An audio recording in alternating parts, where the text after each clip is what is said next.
Faut ajouter. Bonsoir à tous, bienvenue sur le plateau Equinox Soir. Serge Alain Tour pour le décryptage quotidien de l'actualité.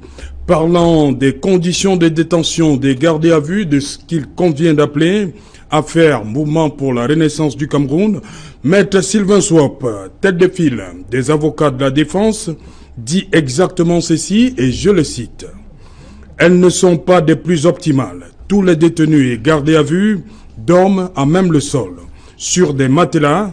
La nuit, ils sont aux prises avec des moustiques et des souris. Le membre du Conseil de l'ordre poursuit. Certains gardés à vue, comme le professeur Maurice Kamto, n'ont reçu leur premier repas que 48 heures après leur interpellation et il a pris son premier bain au 3e jour de sa garde à vue. Il, les gardés à vue, se lavent d'ailleurs à l'air libre dans un coin de la cour. Toujours d'après Maître Sylvain Swop, la situation des femmes est encore plus déplorable. Entre le jour de leur arrestation et les premières visites qu'elles ont reçues le 30 janvier, elles n'ont reçu de serviettes hygiéniques qu'après 4 jours de garde à vue. Je parle particulièrement des personnes interpellées dans la région de l'Ouest et gardées à vue au groupement mobile d'intervention. Fin de citation. Pendant ce temps, un autre responsable du MRC et non moins trésorier national, Alain Foguet, a quant à lui cessé de s'alimenter depuis 6 jours pour protester contre sa détention arbitraire. Personne arrêtée le 28 janvier. Le cas surtout très préoccupant d'Alain Foguet, madame, monsieur, c'est le fait du jour.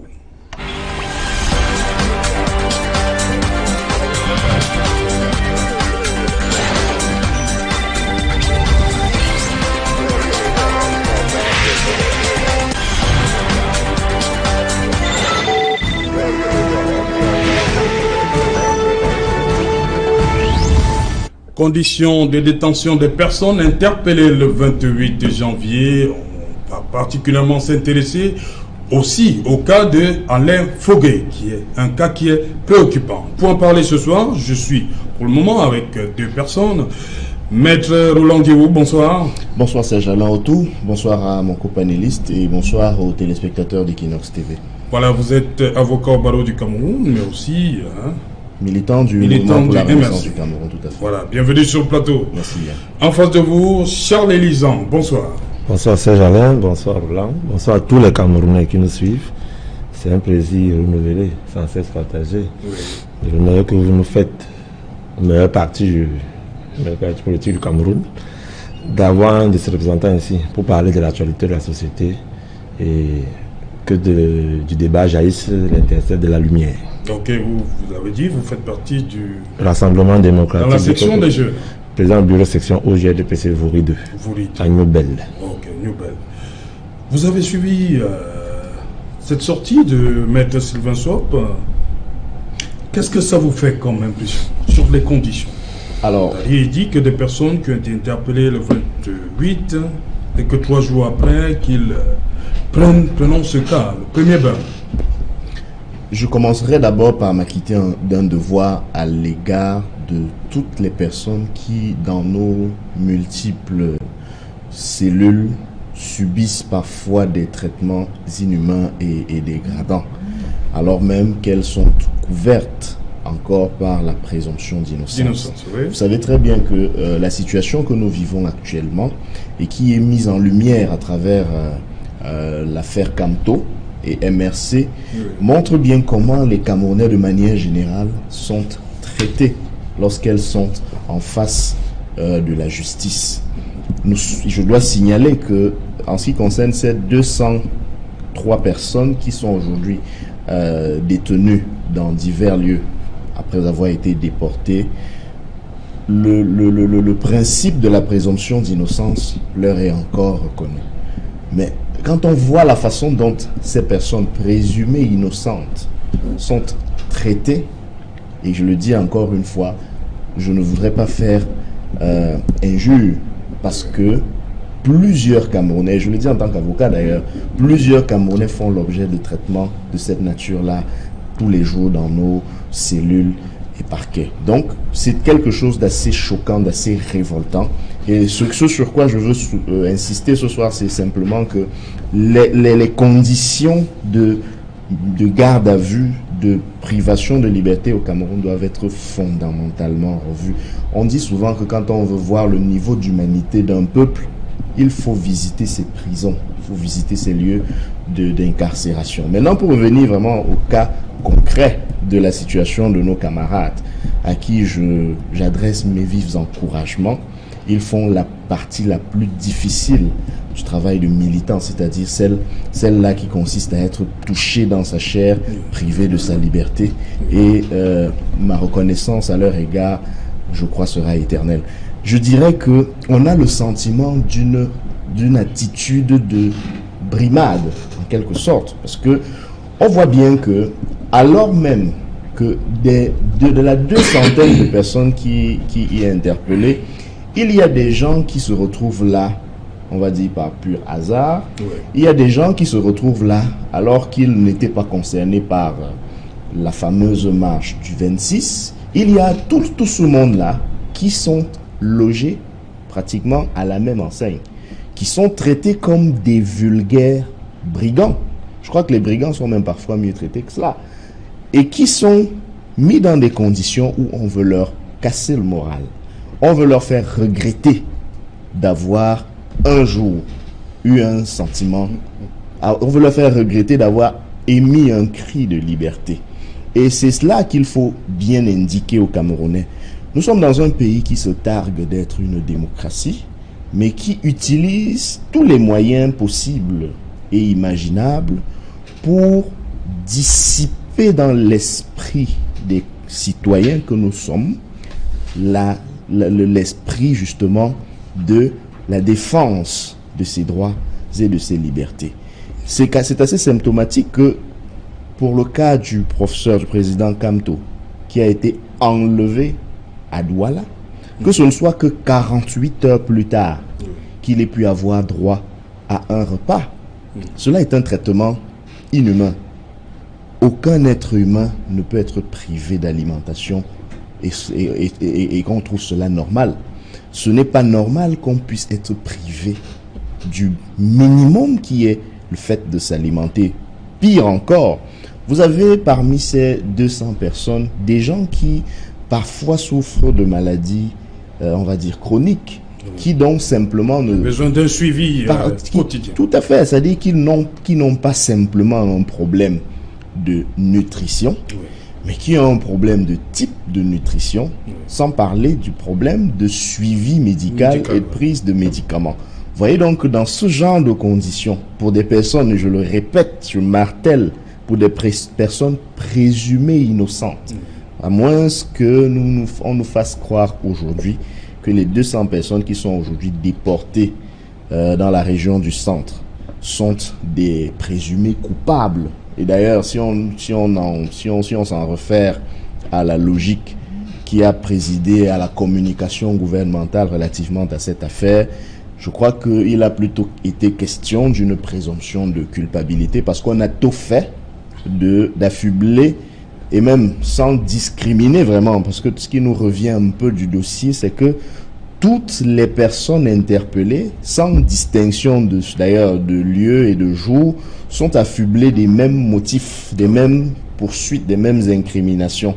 Alors, ça veut dire donc que c'était du préconçu, c'était une camisole infractionnelle, préconçue, préétablie, qui a été simplement enfilée sur toutes les personnes qui ont été arrêtées. C'est là la preuve même que le gouvernement a agi en ce qui concerne cette affaire, en mettant en avant ce que j'appelle la présomption de culpabilité. Et ça aussi, c'est une violation flagrante des libertés fondamentales, notamment des droits de la défense. Okay. Donc, pour les conditions de détention, je vais faire mien les déclarations de Maître Sylvain Swop, le coordonnateur de l'équipe chargé de la défense de toutes ces personnes-là, y compris le professeur Maurice Kamto, pour m'indigner sur les conditions dont justement de cette détention-là.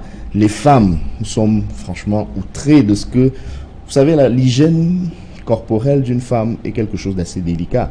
Non pas que celle d'un homme le soit pas, mais on sait tous que l'hygiène corporelle d'une femme est assez délicate. Et quand on entend, quand on voit, quand on vit ce qui leur est infligé, alors cela est de nature à révolter même les âmes les plus endurcies. Ok, dites-moi, Charles Elisant, sur ces conditions inhumaines. Si je retiens bien le propos de maître Roland Diéwou, le but est de casser le moral pour que ces personnes regrettent ce qu'ils ont. Permettez-moi d'abord de dire que je suis né et je grandis et je cohabite autour de ce qu'on appelait à un moment donné la 11e province, disons la 11e région, la prison centrale de New-Bel. Il nous arrive de temps en temps d'y aller pour des visites à caractère social, rendre visite à des amis. Si je viens ici dire que les conditions carcérales dans nos prisons sont les meilleures du monde, je mentirais. Non. Non, il y a, non, je parle bien des conditions carcérales. Oui. Il y a les choses à améliorer.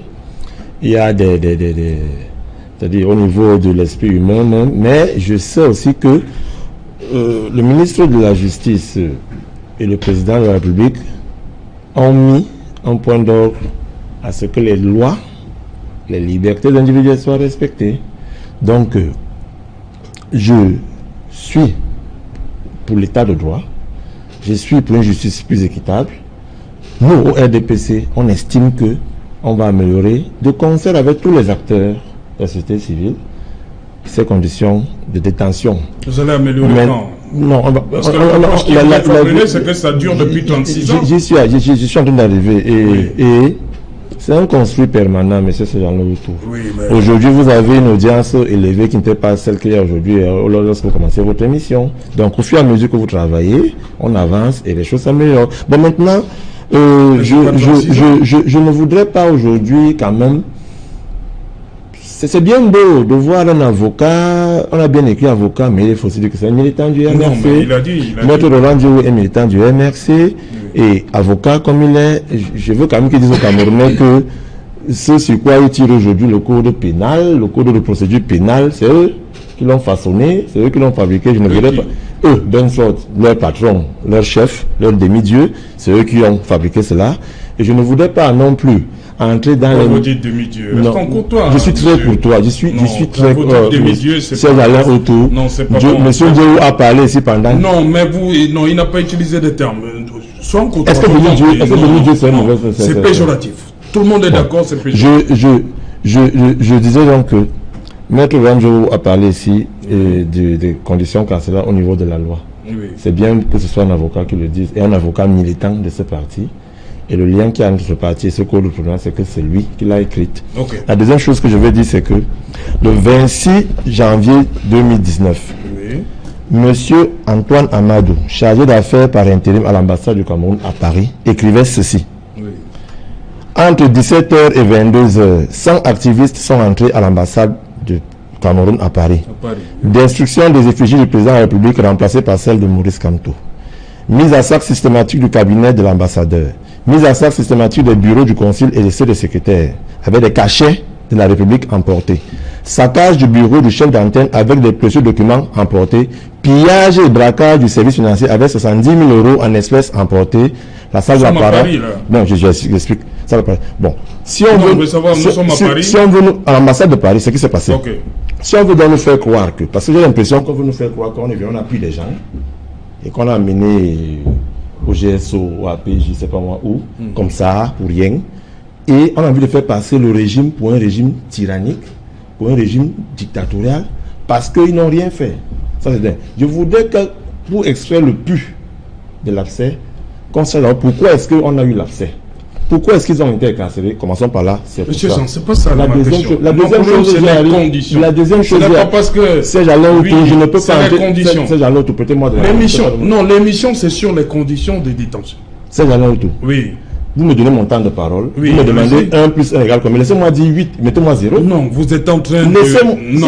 C'est mon temps de parole. Non, vous n'allez pas dire ce qu'on n'attend pas. Ce n'est pas là le problème. Comment ça? Laissez-moi m'expliquer, monsieur Charlotte. Ne m'interrompez plus, s'il vous plaît. Non, le problème n'est pas ils sont coupables ou pas. Ce n'est pas ça le problème. Je n'ai pas dit qu'ils sont coupables. Non. Je dis pourquoi ils ont été pris. Maintenant, allons dans les conditions. Je construis mon argumentaire. Ok, allez-y. Laissez-moi m'exprimer. Allez-y, Charles. Ne faites pas croire à ceux qui font croire que vous êtes avec eux.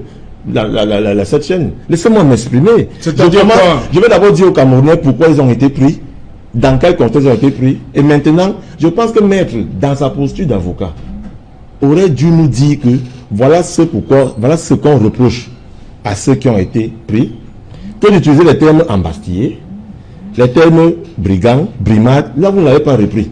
Il a dit qu'ils ont un traitement humain, vous ne l'avez pas repris. Il a dit l'affaire Kamto, il n'y a pas d'affaire Kamto au Cameroun. Non. Donc, il faut qu'on soit clair. J'ai cité Maître Sylvain Swamp. Et Maître Ndjeou a repris tout ce que Maître Sylvain Swamp a dit. Il a taxé ces conditions d'inhumaines. Pourquoi vous en faites, vous voulez nier la réalité? Donc vous trouvez que c'est la réalité?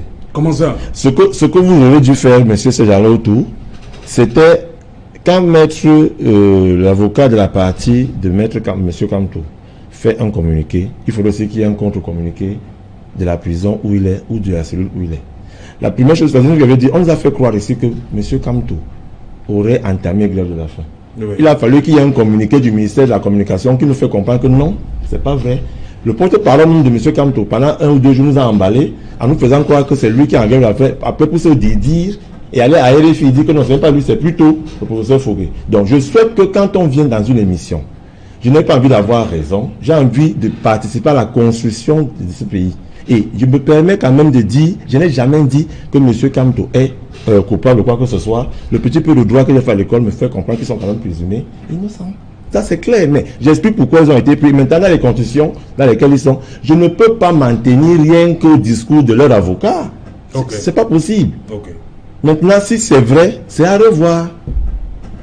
Vous vous en tenez pas à ce que Maître Sopi... Non, pas du tout. C'est-à-dire que vous avez d'autres éléments, donc, pour... Je peux avoir d'autres éléments. Qui donc, sont lesquels? Je ne peux pas m'avancer dans le communiqué. J'attends que le ministère en charge de la justice nous fonde notre communiqué. Ok. Bon, Maître Ndjeou, sur cette... allons-y, Kapaka. Il y a eu les interpellations à Douala. Nous sommes à Douala. Hein? Vous savez exactement ce qui s'est passé ce jour-là, il y a une semaine, au domicile de M. Nzonga. Alors, ce qui nous est revenu de ce qui s'est passé au domicile de M. Nzonga, c'est que les militants et sympathisants, bref, l'opinion publique a été informée de ce qu'il y avait un mouvement des forces de l'ordre vers le domicile de M. Nzonga, à l'effet probablement d'y interpeller ceux qui s'y trouvaient. Et il semblait qu'il s'y trouvait justement M. Nzonga lui-même, M. Penda Ekoka et le professeur Maurice Kamto. Les militants spontanément se sont déportés. Ceux qui se sont déportés spontanément, ceux qui pouvaient le faire, sont allés chez chez M. Albert Nzonga. C'est là-bas que lorsque les forces de l'ordre sont arrivées effectivement par la suite pour procéder à l'interpellation du professeur Kamto et de M. Penda Ekoka, y compris M. Albert Nzonga, qu'ils ont embarqué, je ne sais pas s'il y a un autre terme dans la langue française pour qualifier ce qui a été fait. De toutes les manières, Charles Elie peut-être me prêtera son dictionnaire, mais ils ont été embarqués en même temps, voyez-vous, que ceux pour qui l'opération avait été enclenchée. Et pas seulement ceux qui étaient à l'intérieur de la résidence de M. Nzonga, même ceux qui étaient aux alentours. Tenez, par exemple, il nous est revenu qu'une dame qui faisait vraiment ses courses, qui était là vraiment par hasard, qui avait abandonné son véhicule non loin de là, avec un enfant à l'intérieur, s'est retrouvée fortuitement dans la liste de ceux qui ont été embarqués. Donc, voyez, c'est ces conditions-là qui nous font dire que nous ne pouvons pas simplement nous contenter de dire il y a une procédure contre le professeur Kamto et le MRC, et s'arrêter là. En plus, ce que je trouve, de mon point de vue, critiquable, si je dis pernicieux, Charles Elie va sursauter certainement. Je préfère dire critiquable dans l'argumentaire qu'il a voulu nous servir tout à l'heure. Parce que l'argumentaire qu'il a voulu nous servir tout à l'heure tend à dire que, voyez, ce qui s'est passé à Paris est extrêmement grave et ça justifierait. Je ne dis pas que ça justifie parce que là encore, certainement, il me fera un procès d'intention, mais ça justifierait les conditions qu'il peut critiquer, mais ça pourrait justifier le fait qu'ils soient dans les situations où ils sont. J'aimerais quand même faire observer que le chargé d'affaires de Paris n'a pas dit que la centaine d'activistes qui a pris d'assaut l'ambassade du Cameroun en France étaient les nommés Kamto Maurice, Penda Ekoka Christian, etc., etc., etc. Il y a en France, me semble-t-il, des services de police judiciaire qui, je crois, ont le loisir de faire les enquêtes qui conviennent. Et ces services-là peuvent et doivent, en vertu des dispositions de la Convention de Vienne, identifier les personnes qui ont vandalisé notre ambassade dans ce pays-là et les poursuivre selon les règles de procédure qui existent en la matière. Je ne sais pas pourquoi on fait une fuite en avant. Je ne sais pas pourquoi on saute du coq à l'âne pour venir. On quitte Paris, on ne prend pas de visa, on ne prend pas un vol, on tombe à Yaoundé et on commence à interpeller les gens en les accusant de ce qui s'est passé à Paris. C'est quand même un peu ahurissant. Pour simplement indiquer en passant, parce que vous savez, ce qui fait vraiment son lit dans ce pays. Maître, vous voulez dire que c'est ce qui s'est passé à Paris qui est à l'origine de ce vaste mouvement du 28? Le gouvernement camerounais a communiqué. Le gouvernement camerounais a fait une sortie dans les marches dans blanches, laquelle elle a indiqué que des militants du MRC ont vandalisé l'ambassade du Cameroun à Paris. Ça, c'est ce que le gouvernement camerounais a dit de la bouche de deux ministres, oui, c'est-à-dire le ministre de l'administration territoriale et celui de la communication au cours de la même conférence de presse. Donc, pour le gouvernement, ce qui justifie le fait qu'il soit embastillé, c'est le vandalisme qu'il y a eu à Paris. Parce que sinon, pourquoi ne parle-t-on pas, en ce qui concerne cette journée du 26 là, de ce qui s'est passé au Cameroun? Parce que pour votre gouvernement, au cas où vous étiez absent du Cameroun, M. Charles Elie Zanzan, ce 26 là au Cameroun, il y a eu également des manifestations, des marches blanches, qui n'ont enregistré, en tout cas du côté des non-manifestants, aucun incident, même pas mineur. On a plutôt observé du côté de ceux qui manifestaient des victimes de blessures diverses par balles, qu'on nous a dit après être des balles non létales. Et ce qui est aussi ahurissant, c'est que au RDPC, on s'indigne du fait qu'il y ait eu des actes de vandalisme. Mais jusqu'ici, je n'ai pas entendu le gouvernement qui a finalement, par la voix de la personne, me semble-t-il, la plus autorisée, à savoir le ministre de la Communication, reconnu qu'il y a eu tir de balles, soit même non létal, soit. Mais on n'a pas entendu le même gouvernement nous indiquer qu'il y avait des mesures d'enquête qui étaient prises pour identifier ceux, justement, des membres des forces de l'ordre qui ont fait usage des armes non létales, alors que, justement, la loi sur le maintien de l'ordre l'interdit formellement. J'attends, moi aussi, depuis 2 semaines, qu'on me dise si une enquête a été ouverte pour traduire devant la justice les agents des forces de maintien de l'ordre du Cameroun, au Cameroun, qui ont fait usage des armes non létales.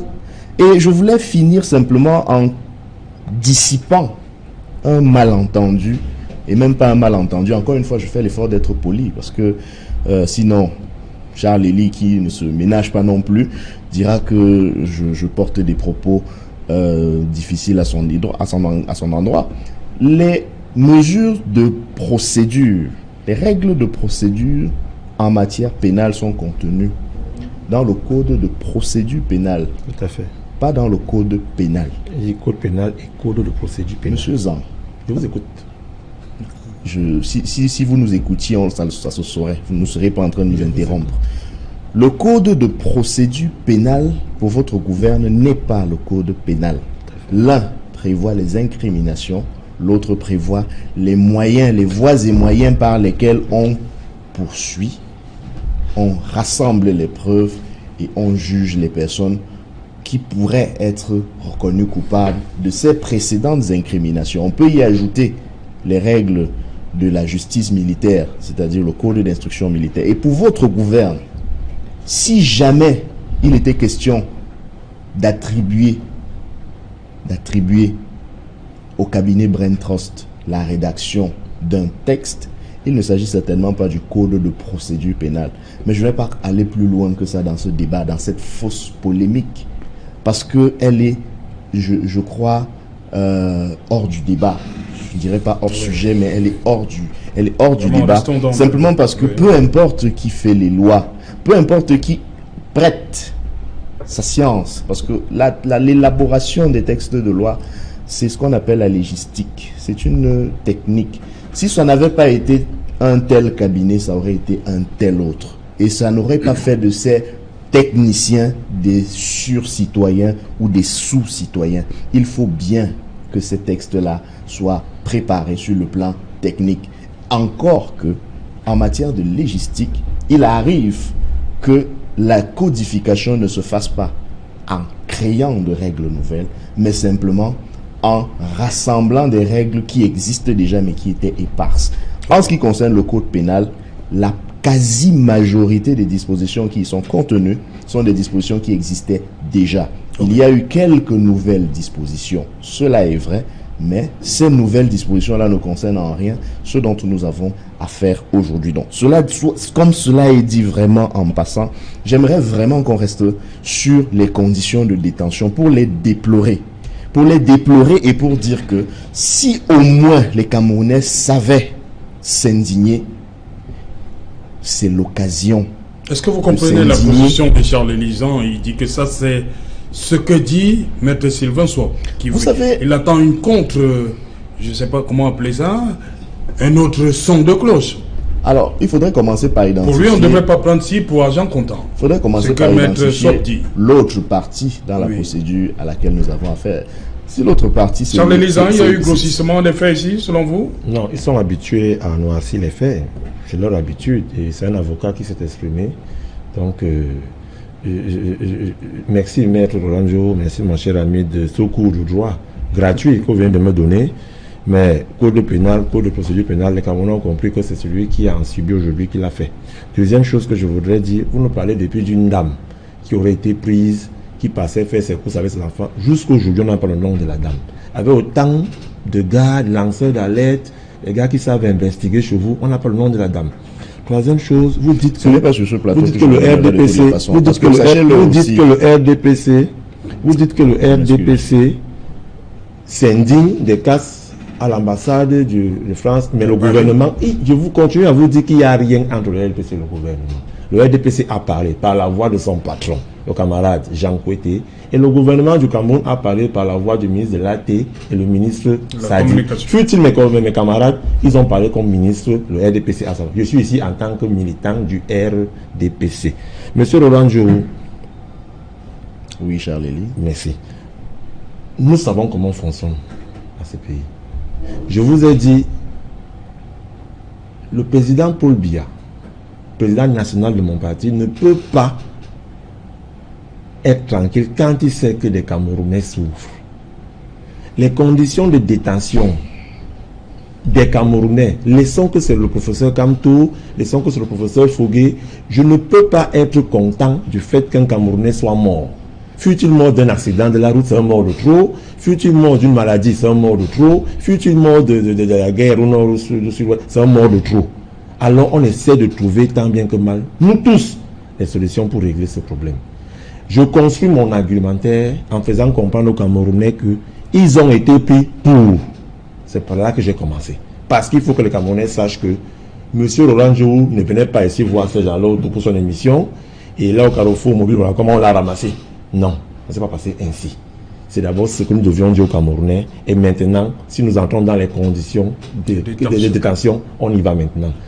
Je suis outré, je dis bien outré en tant qu'être humain, catholique de mon état, enfant de New Bell, qui voit la souffrance tous les jours. Je suis outré quand je vais à la prison de New Bell. j'y sors avec les larmes aux yeux. Est-ce pour autant que quand j'aurai un voisin, un ami, un frère qui a commis une gaffe et qui doit être là-bas, je vais dire non, non, non. C'est de ça qu'il s'agit, maître. C'est ce que je veux faire comprendre aux Camerounais. Si les dames qui ont été incarcérées se lavent, comme le dit dans votre communiqué, au vieux sur tout le monde, et que leur intimité n'est pas préservée, il y a un problème. Si ceux qui ont été pris ont pris leur repas 48 heures après, ce qui n'est même pas vrai, il y a un problème. Parce que, comme d'après la question de Serge Alain, ils grossissent tellement les faits que si vous suivez seulement la bouche mielleuse de mon ami Maître Laurent Diouf, vous le prendrez en compassion. Mais je dis... Non, on est parti du constat, c'est Maître Sop qui fait ça. Non. Quand Maître parle, on a envie de l'écouter, on a envie de le manger, parce que oui, c'est ça. Donc, Maître Sop, c'est entre les avocats. Non. Maître Sop n'a pas peut-être exagéré, il a exagéré les faits. Je vous dis, il a fallu, moi j'étais convaincu que le professeur Kanto observait une grève de la faim. Il a fallu le communiquer, qu'il nous fasse comprendre qu'il mange normalement. Eh bien, nous savons qu'il mange normalement. Ah, bon, maintenant manger bien, c'est notre problème. Quelqu'un peut manger le sanga, lui trouve qu'il ne mange pas bien. Oui. L'autre, le shawarma, trouve qu'il mange mal. Donc ça dépend. Okay. Bon, moi je trouve qu'il mange normalement comme un autre humain doit manger. Maintenant, nous savons que c'est l'état du professeur Fouquet qui observe une grève de la faim, qui est un cas. 6 jours. Oui, qui est un cas. Donc, pour vous répondre sincèrement, dans notre parti, dans le RDPC, nous avons en toile de mille l'homme au centre de notre développement, au centre de notre idéologie, et tout ce qui concourt à l'émancipation sociale de l'être humain, de l'homme dans la société camerounaise, interpelle au plus haut chef le président de la République. Et je suis certain qu'au sortir de cette affaire, il y a un rapport qui lui sera remis, et vous verrez que les conditions de carcération évolueront au fur et à mesure. Et pour terminer, mon frère Roland, non. Je continue de dire qu'il n'y a pas un acharnement contre qui que ce soit. Ils sont là-bas. Peut-être, je souhaite. J'ai aimé quand. On se tutoie, hein. J'ai aimé quand tu es arrivé sur ce plateau et tu as dit, mettez aussi un pas en avant ma casquette d'avocat. Je suis un autre avocat. C'est vrai que ça va te faire sourire parce que vous ne l'aimez pas beaucoup chez vous. Maître Jean de Dieu Momo, il dit bien maître. Il ne dit pas le ministre. Qui a parlé de quel est le rôle de l'avocat dans la société. Au-delà de défendre le client que vous avez aussi à défendre la justice et la loi pour l'intérêt supérieur de l'État, c'est-à-dire vous, moi et les autres. J'aime bien la chute de mon ami Charles Elie parce que je le confirme, on peut se tutoyer. J'aime bien sa chute parce que justement ce qui fait de moi, au-delà du fait que je sois un avocat, un militant du MRC, c'est justement ce militantisme pour la justice, d'abord, et le bien-être commun. Je me définis avant d'être un militant du MRC comme un militant pour la justice et le bien-être commun. Mais cette justice dont on parle, ce n'est pas nécessairement la volonté de l'État, ce n'est pas nécessairement la, disons, raison d'État. Il faut bien qu'on s'entende sur cette notion-là, Charles Elie, Serge Alain. Oui. La justice, c'est quoi? Peut-être qu'il faudrait qu'on ait un débat pour s'accorder dans ce pays sur ce qu'on peut adopter comme concept de justice. Parce que quand vous êtes du RDPC, on estime que la justice n'est rien d'autre que ce que le gouvernement fait. Quand on n'est pas du RDPC, je peux être d'accord sur le fait que parfois on puisse dire des choses qui ne sont pas toujours l'exacte vérité, mais au fond de tout ça, donc de mon point de vue, la justice est d'abord ce qui a trait à l'humain. Si l'humain peut être sacrifié, si l'humain peut être bafoué dans son intégrité et qu'on fasse passer avant l'humain des considérations qui pour moi sont purement secondaires et matérielles. Le cinéaste Jean-Pierre Bekol l'a dit dans une sortie récemment. Il remarquait que désormais les Camerounais savent s'indigner, mais pour le matériel. Ils ne savent plus s'indigner pour l'humain. Et de mon point de vue, quoi qu'on fasse dans une société, cela se fait d'abord pour l'homme qui est la finalité ultime. Tout à fait. J'ai été pris d'émotion moi aussi quand je vous ai entendu dire, Charles Elie, que vous ne pouvez pas supporter les conditions carcérales de ceux qui sont à la 11e province.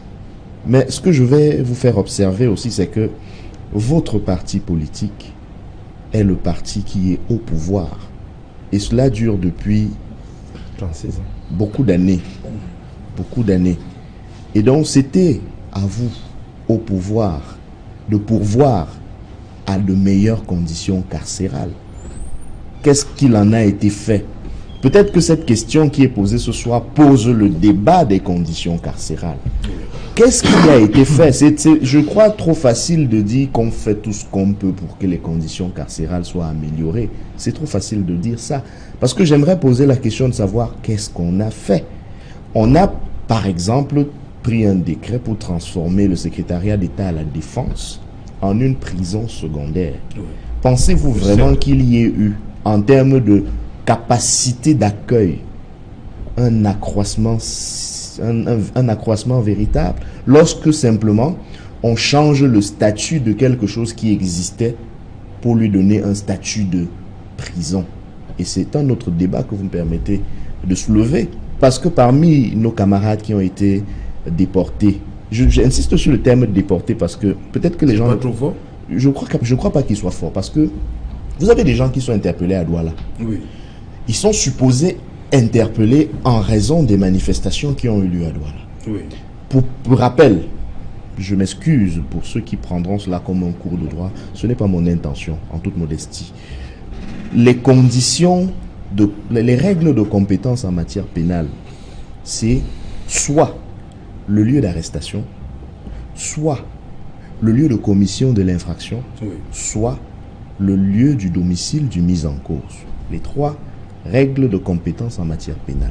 Voilà, justement, Maître m'a dit qu'on n'a pas respecté ces trois. Quand vous les passez en revue, pardon, comment expliquez-vous, ou alors quel argument peut-on invoquer pour justifier le fait que ceux qui ont été interpellés à Douala, qui y vivent et qui sont accusés d'y avoir commis une infraction, comment expliquez-vous qu'ils puissent se retrouver au Gémi de Soie?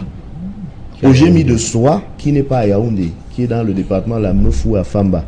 Une autre incongruité, c'est qu'il nous est revenu que toutes les personnes ont été mises en garde à vue administrative, sauf que celles qui sont au Gémi de Soie ont été notifiées d'un arrêté du préfet du Mfundi, alors qu'il y a un préfet dans la Mefou à Famba. Parce que pour votre information, la garde à vue administrative ressortit du domaine de compétence du préfet territorialement compétent. Et quand on dit territorialement compétent, un autre problème se pose. C'est le territorialement compétent du lieu d'arrestation ou du lieu de commission de l'infraction ou du lieu du domicile du mis en cause. Parce qu'il y a Bafoussam, il y a Tchang, il y a Bafang, oui, etc. Vous voyez donc que quand on bafoue aussi gravement, aussi grossièrement les règles de procédure qu'on s'est données soi-même et qu'on prétend respecter au nom de la légalité, quand on les bafoue aussi gravement soi-même, on a véritablement le sentiment de ce qu'il y a une déportation. C'est à proprement parler de l'arbitraire. Ce n'est pas simplement des actes abusifs, c'est purement arbitraire. C'est-à-dire qu'en dehors de toute règle légale. C'est de ça qu'il est question. Et si on veut vraiment être sincère, Monsieur Zan, avec nos concitoyens, avec nos compatriotes, il faut qu'on leur dise que même si vous avez affaire à quelqu'un qui est pris en flagrant délit, il y a des règles qui doivent s'appliquer à sa poursuite. Même si vous avez quelqu'un qui est pris en flagrant délit de crime odieux, quand vous ne respectez pas la procédure, vous ne pouvez pas attendre qu'on vous adresse des félicitations pour cela. En equity, une maxime assez connue dit « He who seeks to justice must have clean hands ». L'État veut passer pour la victime dans cette affaire. L'État veut montrer patte blanche, mais il ne peut pas montrer patte blanche, oui, parce qu'il a les mains sales. Les mains se sont salies à travers justement tous ces actes violant grossièrement la loi. Oui. Et donc, à ce moment-là, vous ne pouvez pas empêcher qu'on se pose des questions qui ne sont plus simplement des questions d'ordre juridique. Mais le simple citoyen que je suis se pose la question de savoir pourquoi avoir pris sur soi de violer autant de règles pour une affaire qui, au final, quand bien même elle est réprimée par la loi, je parle là de la répression des manifestations interdites, c'est un délit. C'est un délit qui n'encourt pas plus de 6 mois d'emprisonnement. C'est-à-dire que c'est une infraction pour laquelle on comparaît habituellement libre. Libre, oui, ok. On peut se faire représenter même. Hein. En matière pénale, on se fait assister. Oui. Et d'ailleurs, merci, parce que pour ce qui se passe à Paris, la responsabilité pénale est individuelle. Okay. On impute à des individus des actes, des faits, des éléments matériels et on questionne pour mettre en lumière l'élément intentionnel de l'infraction. Donc, le procès par procuration qu'on fait, me semble-t-il, est lui aussi une violation flagrante des règles en la matière. Parce que pour qu'on condamne quelqu'un pour quelque chose, il faut qu'on ait identifié les actes qu'il a commis. Ensuite, qu'on établisse... Est-ce qu'ils ont déjà été condamnés alors? Ils n'ont pas été condamnés, mais la poursuite de l'investigation montre quand même une sorte de présomption de culpabilité. Charles Elisan, toujours à suivre Maître Sylvain Swap. Je sais que ça vous pose un problème, c'est ça? Qu'est-ce que ça pose un problème? Non, allons-y. Voilà. Il dit Alain Foguet a été interpellé alors qu'il n'a pas participé à la marche du 26. Valsero a été interpellé alors qu'il n'a pas participé à la marche. Albert Le Bondachois. Comment comprendre ça? Comment comprendre que ces personnes aient été interpellées alors qu'elles n'ont pas participé à la marche? C'est-tu un rapport avec ce qui s'est passé à Paris? Je tiens d'abord à rappeler aux Camerounais qui nous suivent que pourquoi c'est seulement le 28 qu'ils ont été interpellés? Alors que, on veut comprendre. La marche a eu lieu. Mais ceux-ci ont... Alain Foguet a été interpellé le 28, Valsero et Paul-Éric Kingué ont été interpellés le 26. Alors qu'ils ont loin du lieu de la marche. Alors qu'ils ont souvent l'habitude de marcher. Oui. Alors qu'ils ont souvent l'habitude de faire des manifestations. Okay. Alors qu'ils existent publiquement et politiquement pendant la campagne, avant la campagne et même après. Après, oui. Je ne suis pas de ceux qui pensent que, d'abord en passant l'indignation n'est pas sélective. Il ne faudrait pas qu'on ait une indignation sélective. Il faudrait qu'on ait une indignation sincère quand ça ne va pas. Okay. Je souhaite, pour le cas d'espèce, que quand Maître s'envole avec aisance dans les cours de droit, qu'ils disent les choses telles qu'elles sont. Qu'ils disent les choses telles qu'elles sont. Il nous a entraînés dans les attributs du préfet qui aurait dû vraiment, j'ai pas envie d'entrer là. Maître, je suis certain et je suis convaincu que l'État du Cameroun n'a pas pris vos camarades pour ce que vous voulez nous faire croire. Non. Monsieur Sejalon autour, il y a quand même une investigation. Le MSC a fait combien de marches en 2018 pour que c'est cette marche-ci qu'on interpelle ses leaders? Il y a un problème au fond. La deuxième chose que je vais dire, il y a des preuves palpables de l'implication du MSC dans les saccages. Marcher, quand c'est interdit, il n'y a pas de problème. Mais marcher quand c'est interdit et vous faites des casses, il y a un problème. Voilà, on revient dans un instant le journal. Bonsoir Cédric Nouffelé. Bonsoir Serge Alain, bonsoir à vos invités. Voilà, dans un instant, le 20h, très attendu, Cédric, au menu ce soir. Ce soir, vous le savez, la grande messe des communes a été ouverte du côté de Yaoundé avec le gouvernement qui a tenu à rassurer les collectivités territoriales décentralisées sur les mesures qui sont prises au sein du gouvernement pour accélérer la décentralisation. Et pourtant, les magistrats municipaux n'y croient plus vraiment. Et vous suivrez dans ce journal un cas d'illustration dans l'arrondissement de Sa. Là-bas, les populations qui croupissent dans le sous-développement et l'exécutif municipal qui se plaignent des ressources financières transférées, elles demeurent insuffisantes. Du coup, c'est un chapelet de critiques qui est formulé à l'encontre du système de décentralisation en vigueur au Cameroun. Et vous suivrez dans le journal de 20h l'indignation du groupement interpartenarial du Cameroun réuni en conseil d'administration, le JICAM, qui dénonce cette montée de la haine tribale observée au Cameroun et des risques que cela fait planer sur l'environnement social et économique déjà peu favorable aux entreprises elles qui sont confrontées à une crise sécuritaire observée dans plusieurs régions du Cameroun. Et nous en parlerons dans la page internationale du 20h de la première tournée de Félix Tshisekedi, président congolais. Il s'est rendu à Luanda où il s'est exprimé pour la première fois sur ces accords politiques signés entre Joseph Kabila et lui. Vous l'écouterez dans le journal de 20h. Serge Alain. Voilà, développement des titres, c'est dans le 20h de Cédric Noufélé. Quant à moi, je vous retrouve après pour Equinox Soir, deuxième partie, le temps du débrief, toujours en compagnie de nos invités. Tout de suite, madame, monsieur, la pause journal.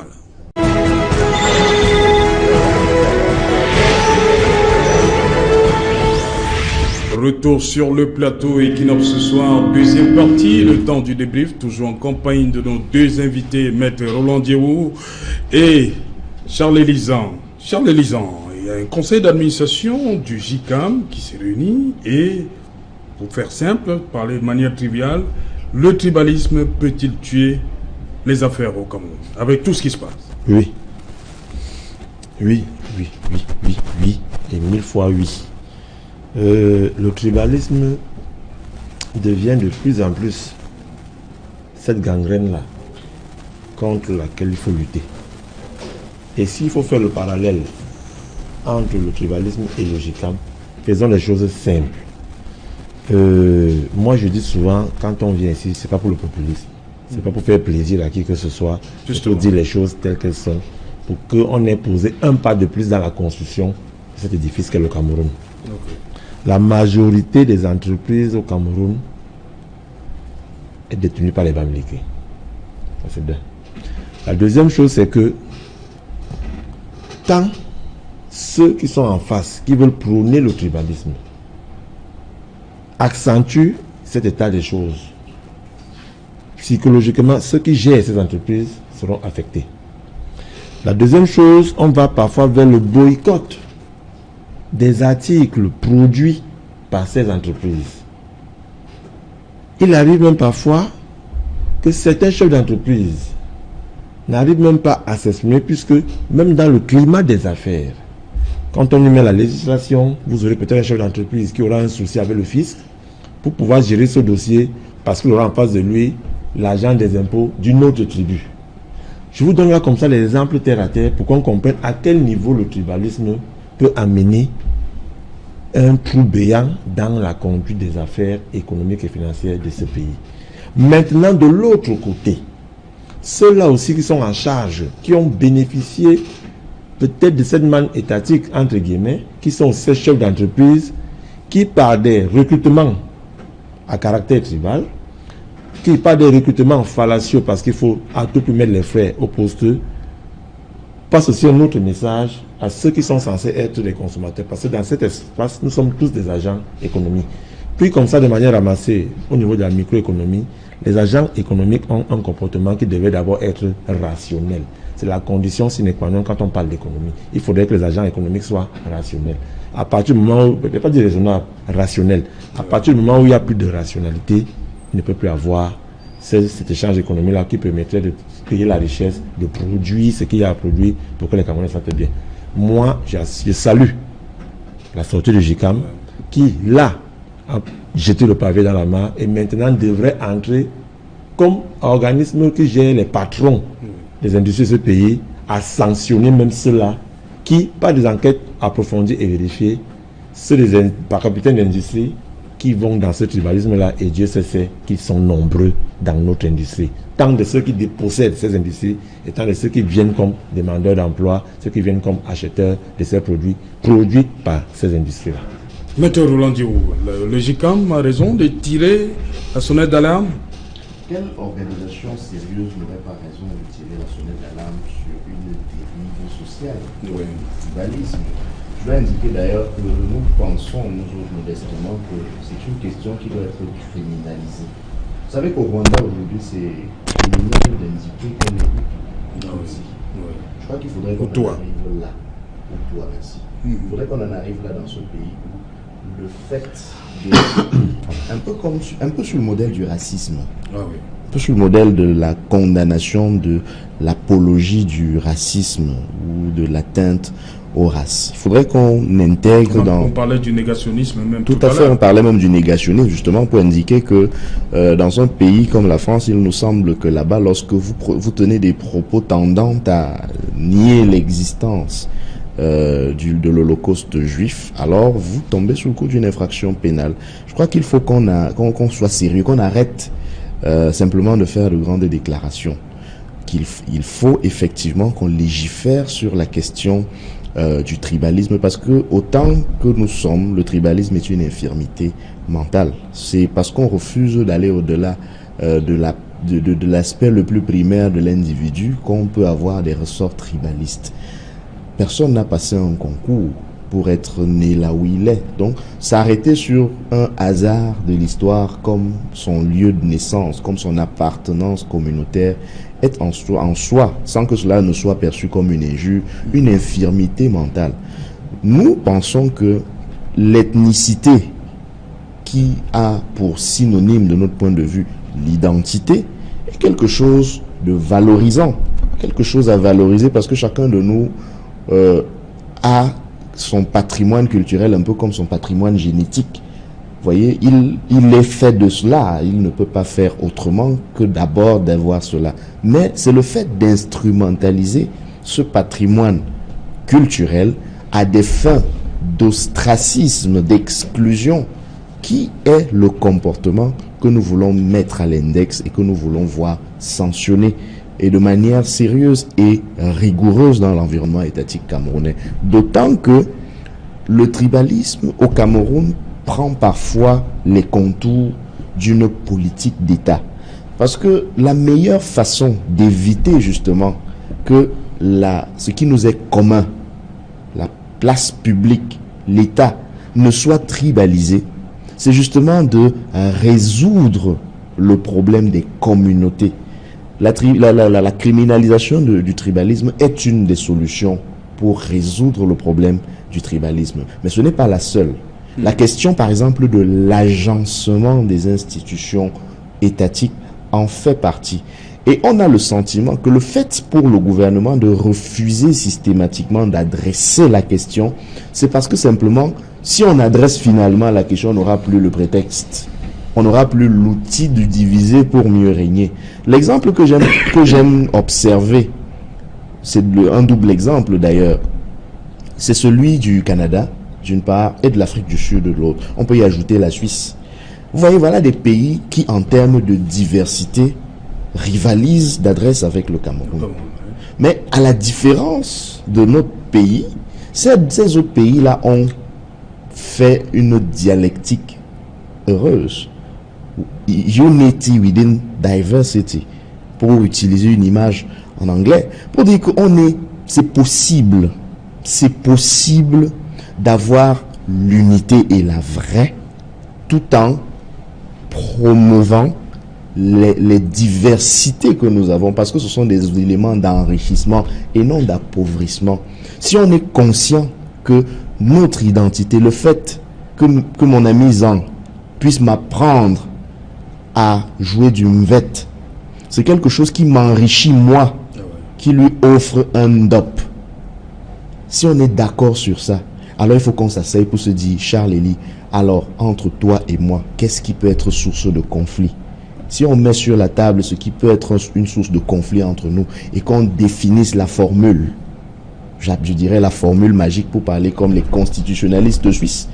Si on trouve la formule magique pour que justement ce qui est conflictogène entre nous soit réglé, alors chaque fois que mon ami Charles Elie et moi on se verra, je lui apporterai un nouveau présent et lui de même, sans que nous ne soyons obligés de nous tirer dessus parce que lui viendrait de la grande forêt équatoriale et moi des hautes terres de l'Ouest. Donc c'est cela qu'il faut dire. Et le JICAM n'est pas seulement une organisation patronale, c'est également un acteur de la société civile. Et en tant que tel, il a le droit, le JICAM, de prendre position. Pire encore, en tant que organisation des patrons, qui mieux que les patrons pour non pas seulement parler comme nous là, mais qui mieux que les patrons pour sentir dans leur porte-monnaie les effets du tribalisme, voyez-vous. Et davantage, ce qu'on peut appeler cet ostracisme d'État.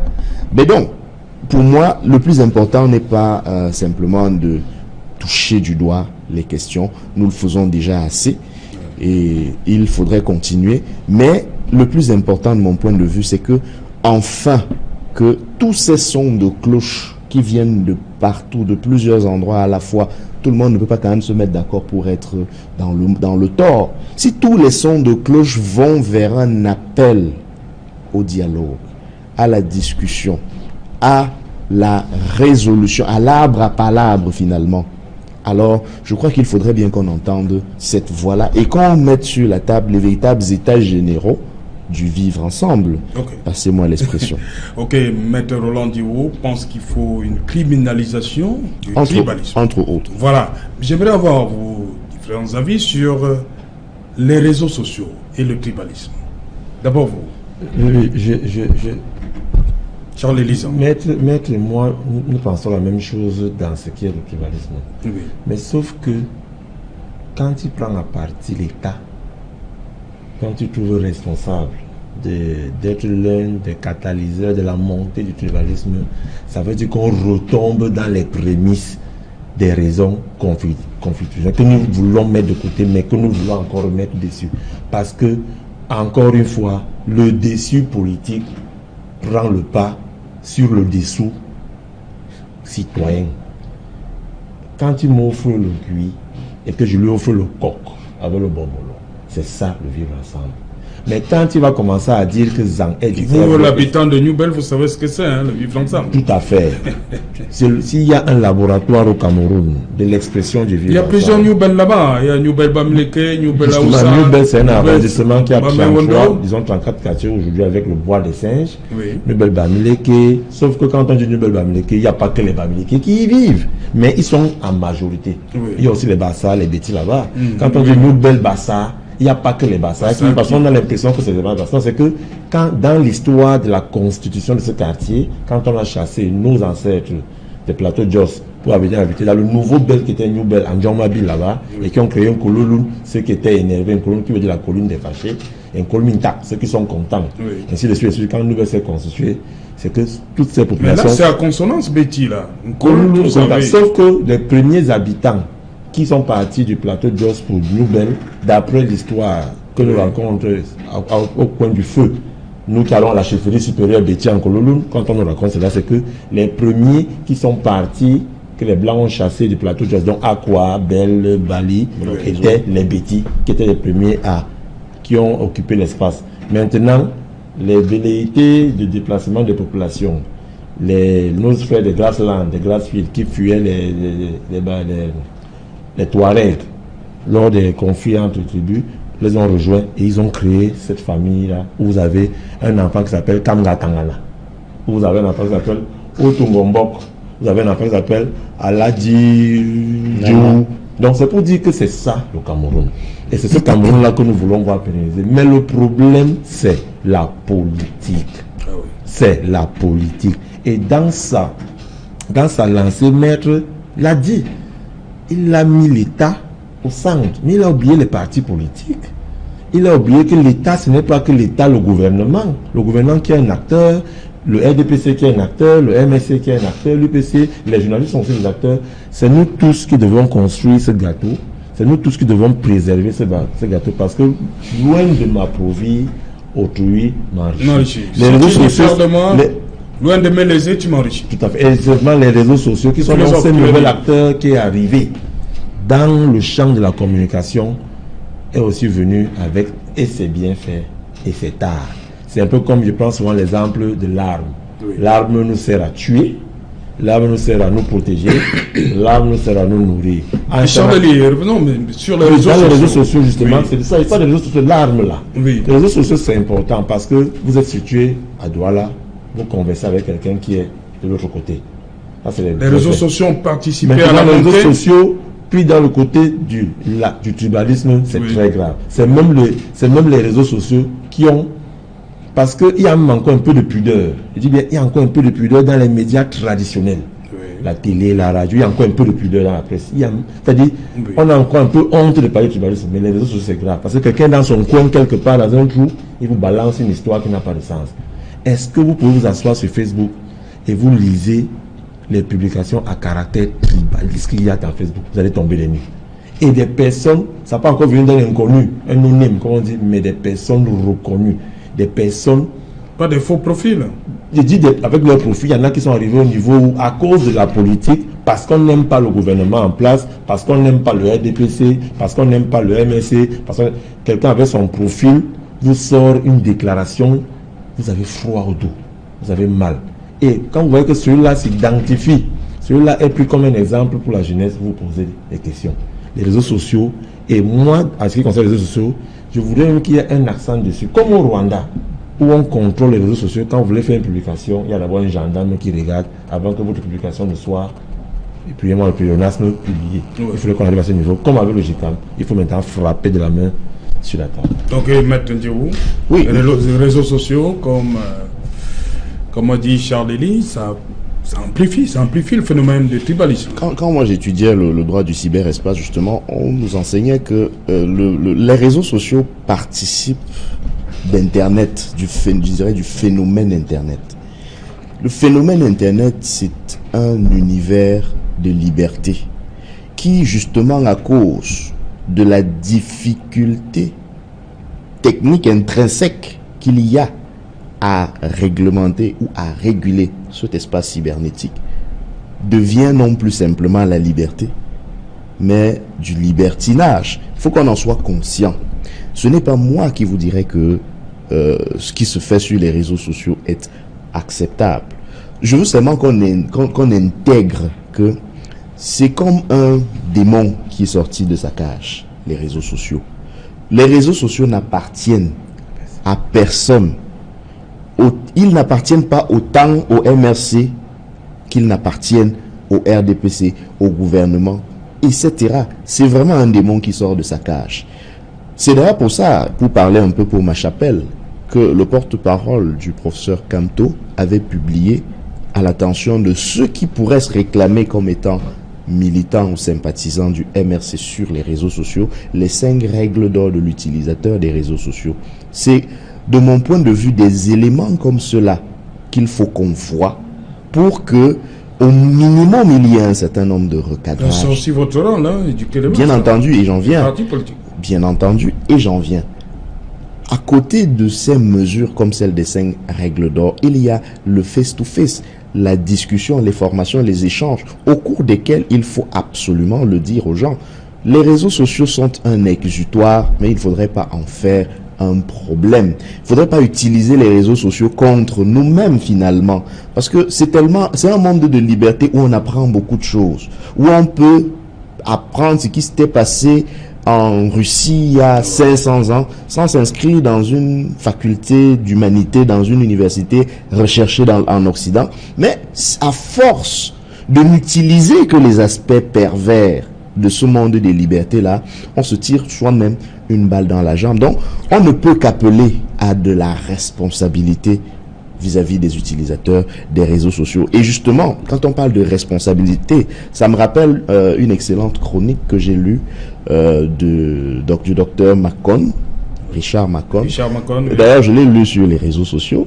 Elle a été publiée dans le journal Mutation, mais je l'ai lu sur les réseaux sociaux, qui parle de irresponsabilité et déresponsabilisation, qui conduit nécessairement à l'anarchie. Chaque fois que les gens se sentent irresponsables, ou que ceux qui sont normalement responsables se déresponsabilisent, alors nous sommes certainement dans l'anarchie. J'indique ce propos pour dire que quand j'ai indiqué tout à l'heure que le rôle de l'État est primordial, peut-être que l'expression a laissé entendre que l'État serait le seul acteur responsable de la dérive.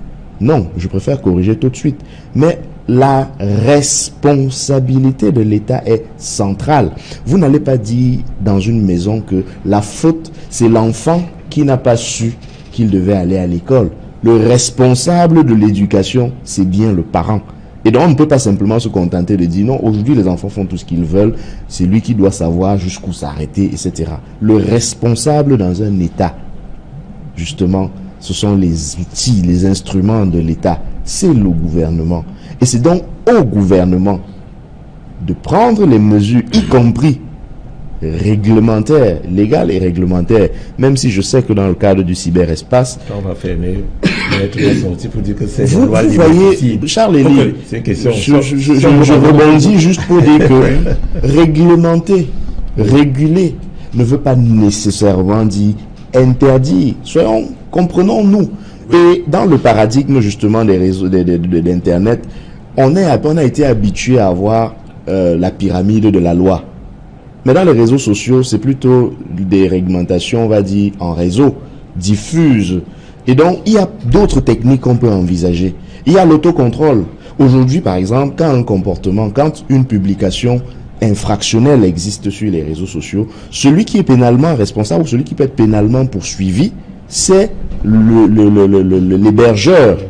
l'hébergeur du site internet, parce qu'on estime que celui qui vient faire la publication peut ne pas avoir la maîtrise nécessaire pour savoir que ce qu'il publie peut être dangereux. Mais celui qui administre le site dans lequel les informations sont publiées doit pouvoir justement monitorer, à tel point que quand il ne le fait pas, justement, sa responsabilité pénale peut être mise en œuvre. Et j'invite simplement aussi j'invite aussi simplement nos pouvoirs publics à former davantage les acteurs du cyberespace, parce que aujourd'hui c'est un monde c'est un domaine, c'est un secteur qui prend beaucoup d'ampleur, mais où il manque drastiquement de spécialistes. Okay. Simplement, même en ce qui concerne les questions juridiques liées à la société de l'information. Voilà une petite... on m'apprend à l'instant que vous avez parlé de chefferie supérieure, Betty. Tout à fait. On me fait comprendre que ça n'existe pas. C'est une New-Bel étant une entité dans le grand canton Bel.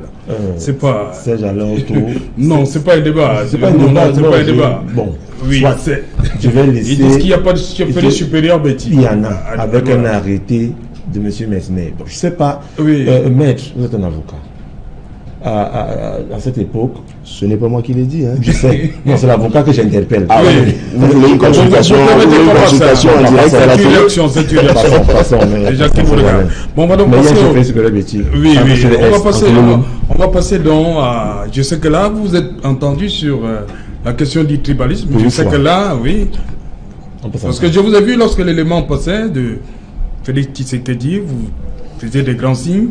Félix Tshisekedi a entamé 2 semaines après sa prestation de serment une tournée africaine. Il a commencé par l'Angola, Luanda, après il va se rendre, on l'a dit ce soir, à Nairobi au Kenya. Mais ce qui vous a intéressé, vous, c'est que on a accordé l'autorisation de manifester à Martin Fayulu. Là, vous étiez très content. Bon, je ne sais pas si le régime des manifestations publiques en RDC dit qu'il faut une autorisation ou pas, je ne sais pas. Oui. Mais ce qui m'a plu, à titre personnel, c'est que en plus d'avoir pu manifester, la manifestation de Martin Fayulu a été retransmise la RTNC, à la télévision nationale congolaise. C'est un peu comme si... Je me prends à rêver, oui. Charles Elie.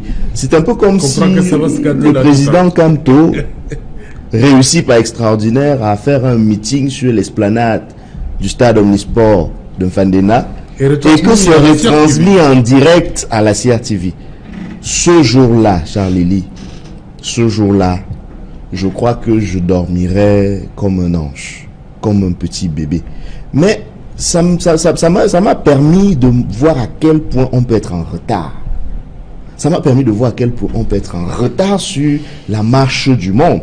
L'autre image qui m'a amusé dans le reportage du journal, c'est que Félix Tshisekedi est un nouveau président.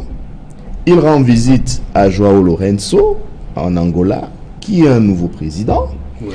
Il va aller rendre visite à Uhuru Kenyatta, qui est un jeune président. Qui était à sa prestation de serment, hein. C'est surtout. Oui, on évoque c'est surtout pour ça aussi. Non, hein. Moi, ce sur quoi je vais insister, c'est que c'est des présidents de l'alternance. Oui. C'est des nouvelles faces que nous voyons à la tête de nos États.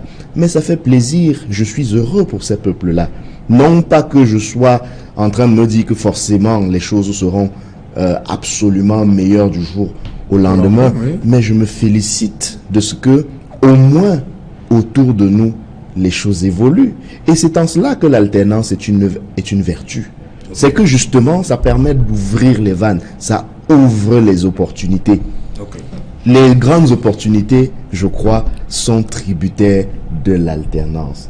Partout, même au sein des familles, même au sein des entreprises, vous voyez bien que lorsqu'un leadership se sclérose à un moment donné, il n'y a pas grand-chose qui bouge. Et qu'il y a tout de suite un engouement lorsque les choses changent, lorsque le leadership évolue. Et c'est cela que nous devons apprendre à féliciter. Donc, je me félicite pour cette manifestation de Martin Fayulu qui a pu avoir lieu, effectivement, malgré le contexte et malgré le motif de la revendication qui, me semble-t-il, concerne là-bas aussi une sorte de... En tout cas, d'après Martin Fayulu, le hold-up électoral. Oui. Je me félicite que ça, précisément, ait pu passer à la télé. Ok. Voilà. Justement, Charles-Élie, on l'a vu, un meeting de celui-là qui a été, selon la Cour constitutionnelle congolaise, déclaré.